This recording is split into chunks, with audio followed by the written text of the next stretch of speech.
एक देश के बेरोजगार युवाओं की और दूसरी किसानों की।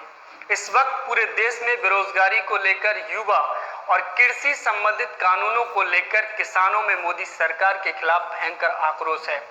लेकिन आपको मुख्यधारा की मीडिया में इन मुद्दों पर कोई डिबेट, कोई चिंतन मंथन होता नहीं दिखाई दे रहा होगा। उसका कारण यह है कि गोदी मीडिया को तो सिर्फ हिंदू मुस्लिम, भारत पाकिस्तान के अलावा कोई जरूरी खबर लगती ही नहीं है।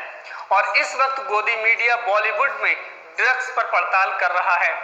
बहरहाल हम मुद्दे की बात करते हैं। मुद्दे की बात यह है कि मोदी सरकार कृषि से संबंधित संसद में 3 विधेयक लेकर आई है। पहला, कृषक उत्पाद व्यापार और वाणिज्य संवर्धन एवं सरलीकरण विधेयक 2020। दूसरा है मूल्य आश्वासन और कृषि सेवाओं पर किसान सशक्तिकरण एवं संरक्षण अनुबंध विधेयक 2020। और तीसरा है आवश्यक वस्तु संशोधन विधेयक 2020। ये बिल लोकसभा से पास होने के बाद विपक्ष के भारी विरोध के बावजूद राज्यसभा से भी पास हो गए हैं। राज्यसभा में ये बिल ध्वनि मत के आधार पर पास किए गए। लिहाजा विपक्ष ने इस दिन को लोकतंत्र के लिए काला दिवस बताया। विपक्ष का कहना है कि मोदी सरकार ये कानून लाकर किसानों को बड़े उद्योगपतियों का गुलाम बनाना चाहती है। यानी अप्रत्यक्ष रूप से कृषि में भी निजीकरण को बढ़ावा दिया जा रहा है। किसानों को डर है कि ये कानून लागू होने के बाद जो सरकारी रेट होता है, यानी न्यूनतम समर्थन मूल्य, जिसे एमएसपी भी कहते हैं, वो खत्म हो जाएगा। अब मोदी सरकार का ऐसा कहना है कि ये कानून बनने के बाद किसानों को काफी फायदा होगा, कृषि में एक नई क्रांति आएगी। लेकिन ये समझ में नहीं आ रहा है कि ऐसा कौन सा फायदा सरकार किसानों को पहुंचा रही है जो किसानों को ही समझ नहीं आ रहा है। पूरे देश के किसान इन बिल का विरोध कर रहे हैं, इनको किसान विरोधी बता रहे हैं। विरोध का सबसे ज्यादा व्यापक असर हरियाणा और पंजाब में देखा जा रहा है। पंजाब के बठिंडा में तो एक 60 साल के किसान ने बिल के विरोध में आत्महत्या तक कर ली है। वही किसान की आत्महत्या के बाद साथी किसानों का आक्रोश और भी ज्यादा बढ़ गया है। लिहाजा किसानों के आक्रोश के चलते 25 सितंबर को भारत बंद का ऐलान किया गया है।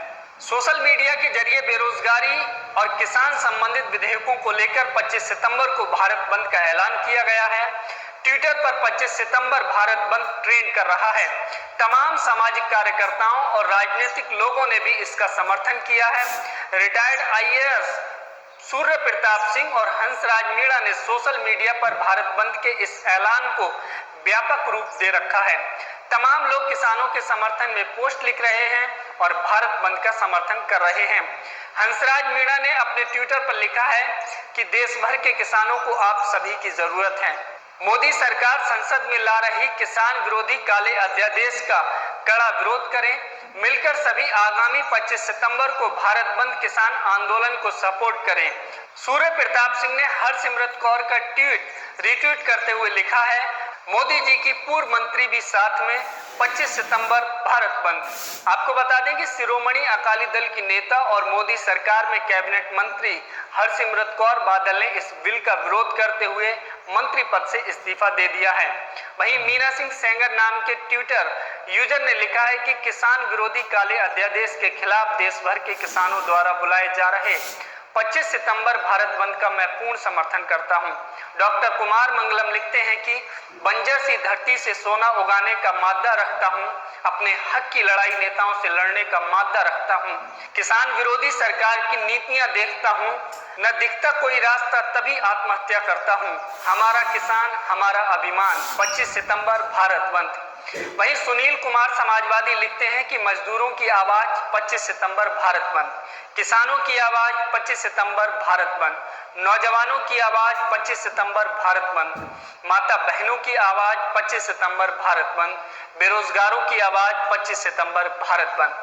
बहरहाल किसानों और बेरोजगारों का आक्रोश देखकर ये तो साफ है कि मोदी सरकार का रुख ऐसा ही रहा तो आगे की डगर आसान नहीं होगी। जनता के सब्र का बांध टूटता दिखाई दे रहा है। हाल ही में 17 सितंबर को युवाओं ने भी पीएम नरेंद्र मोदी के जन्मदिन को राष्ट्रीय बेरोजगारी दिवस के रूप में मनाया। इससे पहले ताली थाली बजाकर बेरोजगारी के खिलाफ विरोध दर्ज कराया। वहीं अब किसान और बेरोजगारों ने मिलकर मोदी सरकार के खिलाफ भारत बंद का ऐलान कर दिया है। अब देखना यह होगा कि इस बंद का मोदी सरकार पर क्या असर पड़ता है। कृषि बिल तो दोनों सदन से पास हो गए, राष्ट्रपति जी के हस्ताक्षर के बाद कानून का रूप ले लेंगे, लेकिन इस बीच किसानों का आंदोलन किस नतीजे पर पहुंचता है, ये देखने वाली बात होगी। मोदी सरकार किसान आंदोलन को देखते हुए बिल वापस लेगी या फिर मनमानी रवैया के साथ लागू कराती है, अब ये आने वाला वक्त बताएगा। फिलहाल इस वीडियो में सिर्फ इतना ही। बाकी तमाम बड़ी खबरों के लिए आप हमारे YouTube चैनल को